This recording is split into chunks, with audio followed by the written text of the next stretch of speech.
Hi, this is James Vandeventer, and here's my research on research. And I'm going to try to keep it short. It's hard for me to talk about all this in under 6 minutes, so I'm going to try to do it a little bit quicker.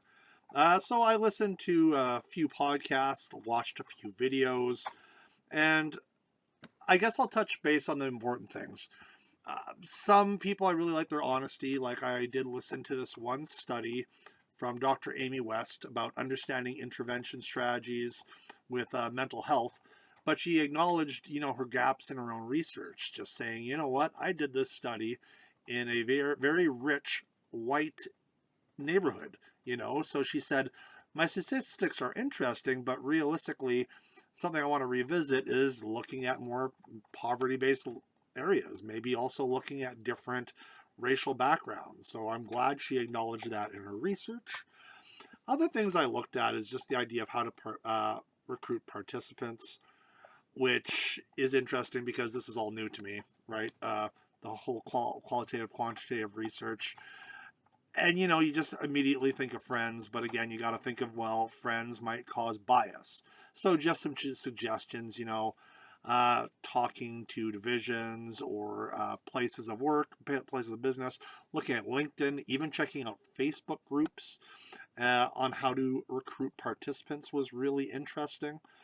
And other things I learned, which makes sense, is top tips for conducting qualitative research, and I guess this can really go in any category too, is realistically do research on something that you're interested in. That's a big one. That's kind of the big takeaway from this video I did watch. But also, looking for gaps in research when you're doing literature reviews, always talking to supervisors if you have any question, and even reaching out. It was mentioned during a literature review, reaching out to the authors, because generally these people do like to talk about their research. So if you have any questions, just ask away. Another thing that was brought up is just the idea of AI kind of creeping into university and the research behind that. And it was the belief by Dr. Christina Agvent. I'm sorry, I'm not crediting all these people. You can check my list on Moodle. But she had mentioned how it is becoming a problem, but really the strategies are, trying to implement it in university teachings, making sure that students really know the expectations. I mean, I know in this course AI is recommended, but also, the ethics behind it, using it for stuff like Grammarly, citations, that makes sense, right? So just trying to evolve in this world and the research behind it. And other areas, one was interesting too about a criminal justice professor, Dr. Kevin Courtwright, who was talking about how he teaches, a first year criminal justice course. And it's not really mentioned, but he teaches all about qualitative and quantitative research methods. And he says a lot of the students don't like it, but at the same time, he really feels that's important to the job because later on down the road, they're going to be analyzing data, crime reports, ages of criminals, et cetera, et cetera.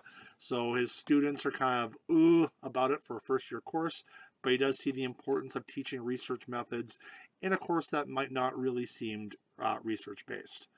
And I know I'm running up on 4 minutes, man. Geez, 4 minutes goes by quick. I'm leaving this one for last. This one was interesting. It was called Drama and Qualitative Inquiry by Johnny Saldana.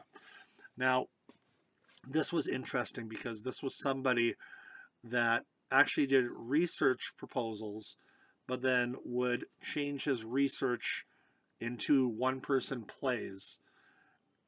And it's weird because I didn't know how to feel about that. I felt kind of icky from it.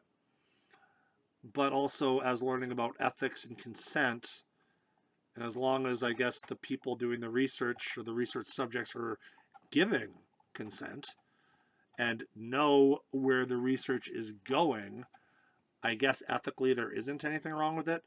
But I just found it really strange and something I never really thought about. And I guess realistically, as long as they're credited, if they want to be, but I don't know, and maybe this is something for you to think about. I guess this is the big question for the people that are listening.